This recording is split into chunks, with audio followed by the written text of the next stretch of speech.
Recording in progress. Good morning. I'd like to call the Tuesday, October 22nd meeting of the St. Joseph County Board of Commissioners to order. Please stand for the Pledge of Allegiance. I pledge allegiance to the flag of the United States of America and to the republic for which it stands, one nation, under God, indivisible, with liberty and justice for all. Thank you. Apologies, especially to those who are waiting online. The Redevelopment Commission meeting went a little bit longer before we could start. Our first item on the agenda today is the approval of the accounts payable docket. Do we have a motion to approve? Motion to approve. Second. Commissioner Hazen? Aye. Commissioner Dieters? Aye. And Commissioner Baxmeyer? Aye. Motion carries, docket approved. Next, approval of trick-or-treat times for the unincorporated areas of St. Joseph County. In the past, we have always followed the direction of the two cities. Again, this year, the recommended time is from 5 to 7 on Halloween, Thursday, October 31st. Do we have a motion to approve the trick-or-treat times? Does Sky Meadows approve the costumes, or is that? Okay, there we go. As long as we have his approval. Motion to approve. Second. Commissioner Dieter? Aye. Commissioner Hazen? Aye. And Commissioner Baxmeyer? Aye. Motion carries, trick-or-treat times approved. Moving on to the IPG, request to advertise for demolition bids. Good morning, Commissioners. Phil Garrett, Counsel for the Redevelopment Commission. I'm sorry, for the Building Department in this matter. Offices at 420 Lincoln Way West. We have a request before you to go out for bid advertising for the demolitions that were approved last week. Currently, there's 4 on the document that's in front of you. We'd also like to add the Fillmore, the additional Marks property, and the Norwood property to that. If you recall, we reached agreements with 4 of those property owners. We'd like to add them for advertising and bids so that if bids are accepted and awarded, we can lock up our POs for the monies that are budgeted this year. We'll certainly still honor our agreement to work with them for 60 days, but in the event that they cannot resolve those issues, we'll have those monies that were budgeted for this year to use on those projects. Counselor, any problem with adding that to the memorandum that Phil has given us? No, I think that's consistent. What he's doing is really securing the funding in the case the agreements don't go through as in the 60 days. So I think that's appropriate. Any questions for Mr. Garrett? The total will be 8 now, right? Actually, the total will be 7. We did resolve the Quince Road property before the hearing, and the demo permit's been pulled for that. So that will not be advertised for bid. Commissioner Jeter, any questions? Do we have a motion to approve the request to advertise for demolition bids with the addition that Mr. Garrett outlined? So moved. Second. Commissioner Hazen? Aye. Commissioner Dieter? Aye. And Commissioner Baxmeyer? Uh, Aye. Thank you. Thanks, Phil. Motion carries, bids approved subject to conditions. Next item, the approval of the MACOG MOU for annual traffic counting program. Morning, Sky Meadows, Department of Infrastructure Planning and Growth, offices on the 7th floor. Every year we have this agreement with MACOG where they will do traffic counting for us. That's required for our bridge inspections required, and also if we have any traffic studies, we request data so that we can make informed decisions on those. They have all the equipment, and they've been a great partner in this, and it's for $7,000, and that's a heck of a deal in my opinion. So we've reviewed this and request your approval. Attending a lot of the MACOG meetings, I have renewed respect for all that they do, and I'm glad that we're able to enter into an agreement like this. Any questions for Mr. Metters regarding the MACOG Annual Traffic Counting Program MOU? If not, do we have a motion to approve? Motion to approve? Second. Commissioner Dieter, Aye. Commissioner Hazen, Aye. Commissioner Baxmeyer. Aye. Motion carries, and MACOG MOU approved. Next item, the Consultant Selection Award for the bridge rehabilitation on Mayflower Road over the Norfolk Southern and Nickty Railroads. Yes, this was the, for our Mayflower Road Bridge project, the construction inspection for that. This is a federal aid project, and I believe that it will be close to 80-20, not quite 80-20. So that was, the award of that was approved last meeting or a couple meetings ago for Lawson Fisher Associates, and this is just the consultant agreement for them to do that work. It is a not-to-exceed amount of $659,700. Time will be billed as it is spent, and our consultants on most of these projects have a history of not getting near that not-to-exceed amount. So we reviewed the agreement and recommend your approval. Well, we hope that the not getting up to the not-to-exceed amount trend continues. Yes. Any questions regarding this consultant selection? No. If not, do we have approval of the consultant selection award? Motion to approve? Second. Commissioner Hazen, Aye. Commissioner Dieter, Aye. and Commissioner Baxmeyer. Aye. Thank you. Motion carries. Thanks, Guy. Agreement approved. Moving on to our county clerk, approval of the Formex quote and contract addendum for the purchase of equipment. Hello, Amy Rolfes, Clerk of the Circuit Court with an office in the basement of Courthouse 1. This is a contract for purchasing of a new envelope opener and a pressure sealer as well. We had Formex come out. This has been a very, we've had a lengthy relationship with this vendor, certainly previous to my administration, for opening and closing of the envelopes. And we did have to have a service call back in April for them, and they came out in April and said, you're going to have to get new equipment.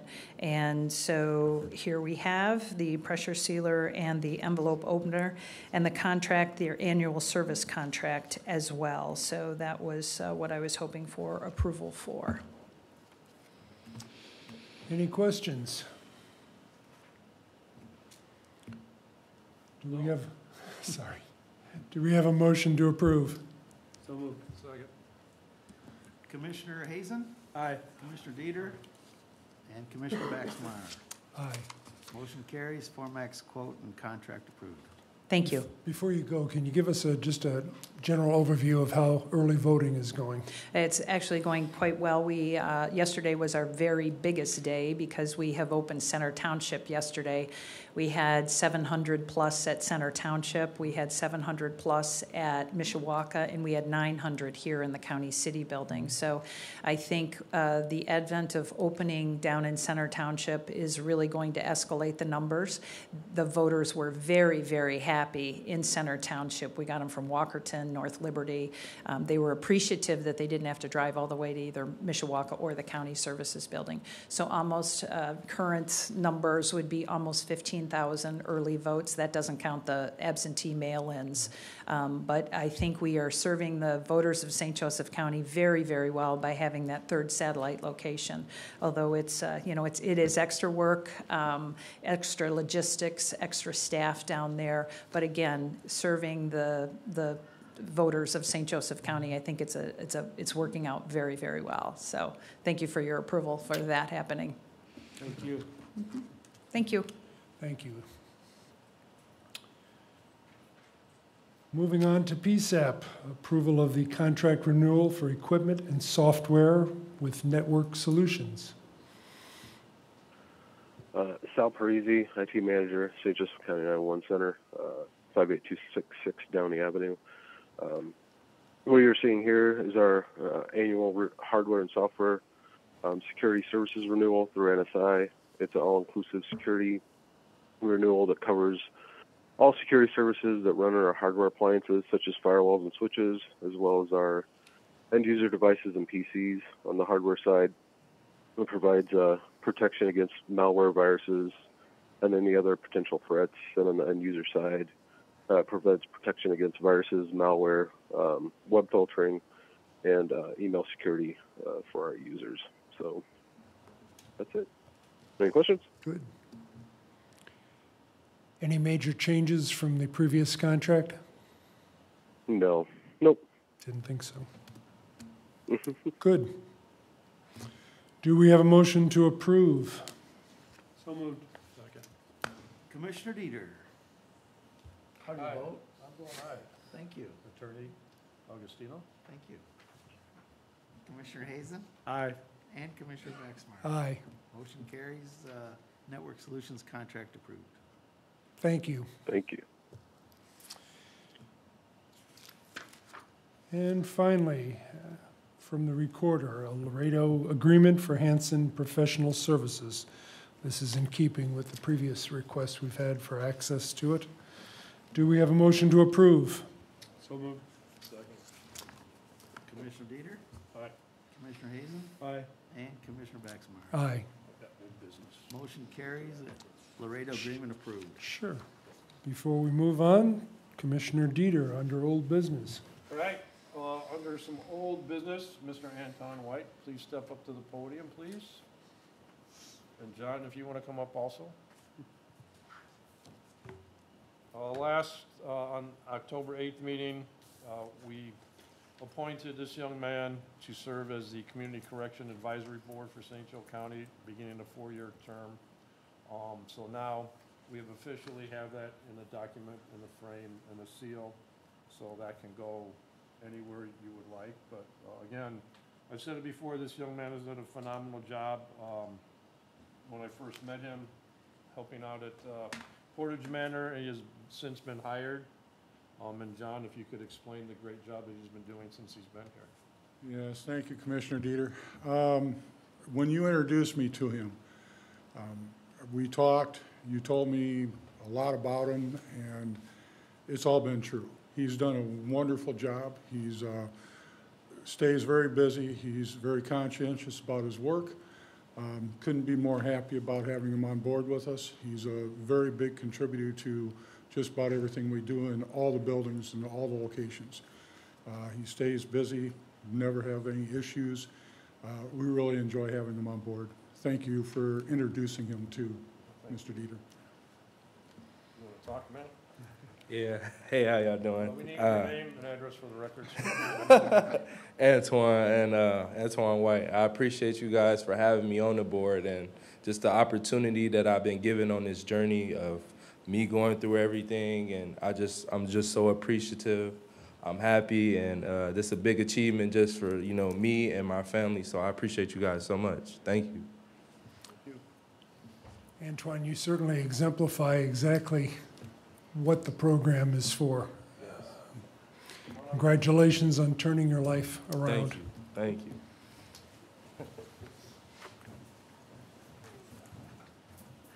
Water for Crystal.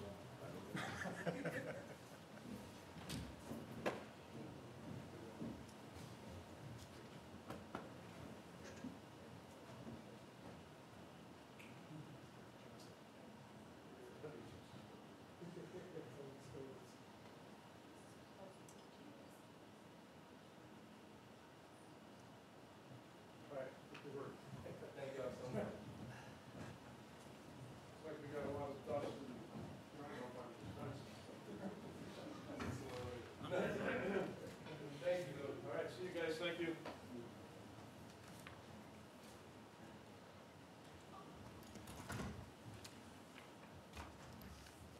If there's no other old or new business, we will move on to public comments.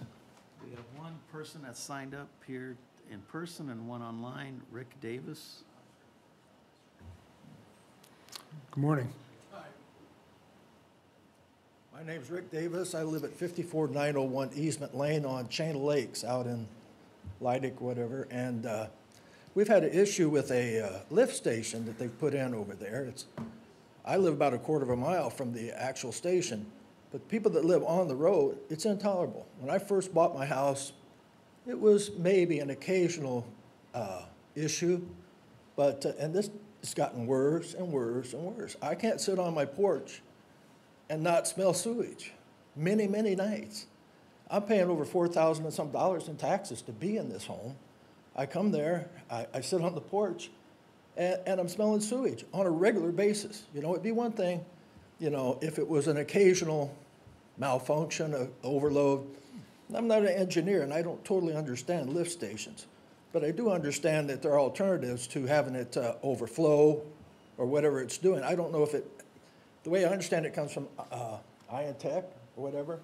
The big one does, and there might be another one beside it. Like I said, I don't know these to be true. But I do know that it's not adequately handling the sewage. And I'm not sure this is the right format. I don't know if there's a sewage board or, you know, if there's somebody that necessarily hands on this thing. But, you know, even to the tune of a leveling of it or something. I'm supposing this probably fluctuates in the volume. You know, that's what I would imagine. But I don't know. And maybe the pipe from there is not adequate. Maybe the, you know, flow is increased. Maybe there's people that weren't on it originally adding to it. You know, I don't know the answer, but I do know that it's unacceptable, and it needs to be addressed. And no one else would want to live in this situation. In fact, it's starting to become detrimental to my property, as far as I'm concerned. I would not have bought this house had I walked up that morning and it smelled like that. I wouldn't have bought it. You wouldn't live there. They wouldn't put that lift station in Granger. They wouldn't put that lift station over here in Knollwood. They wouldn't do that. But because we're down here and we're kind of country people, and it's pretty, you know, common man stuff, I guess it's okay. But anyway, that's my issue, and I don't know the answer, but I do know that it needs to be addressed. And it's not me alone. You know, the people on the street, I don't know how they can even live with it. So that's my comment. Well, we appreciate your comments. I don't know how we do that. This is a city issue, and it has been brought to their attention, and we will continue to bring it to their attention that they need to address this. Okay, thank you. Appreciate your coming. And We have one person online. somebody online. Cheryl Nix. Oh, Cheryl. Good morning, Commissioners. Cheryl Nix, Clay Township. I just wanted to bring an issue to your attention that has me concerned. It's about elections. My neighbor contacted me because she received her absentee ballot, but it only had one set of clerk's initials, which meant that if she had returned it, it would have been invalid. Human error happens. I just would like the clerk's office to be made aware of that and to make sure that they're double and triple checking. But the other part of it that was probably more concerning was the instructional letter that accompanied her ballot. And it had a phone number for her to call, except the phone number was 574-XXX. They failed to give her an actual number. So I researched whom to call, and I made a call on her behalf. She's a recent widow on oxygen, and so I wanted to help. And it took them a week to get back to me to give us the instructions about what to do next. So 2 concerns. One is we need to make sure that every absentee ballot mailed out has both sets of initials. And secondly, they need to revise that set of instructions so there's an actual number to call. So she was in a panic. I believe we have it figured out. For those people who are receiving absentee ballots by mail, please make sure both sets of initials are there. And if not, you basically write void on the outside of the envelope, mail it back, and they'll issue you a new ballot. But anyway, I wanted to bring that to your attention. President Baxmeyer, I'd love for you to talk to the clerk about that. I will also be sending her an email. I know there's a lot going on right now, but we just need to make sure that every absentee ballot will be counted. Thank you. Thank you. There being no other public comments, do we have a motion to recess? Motion to recess. Second. Commissioner Dieter? Aye. Commissioner Hazen? Aye. And Commissioner Baxmeyer. Aye. Motion carries. We are in recess.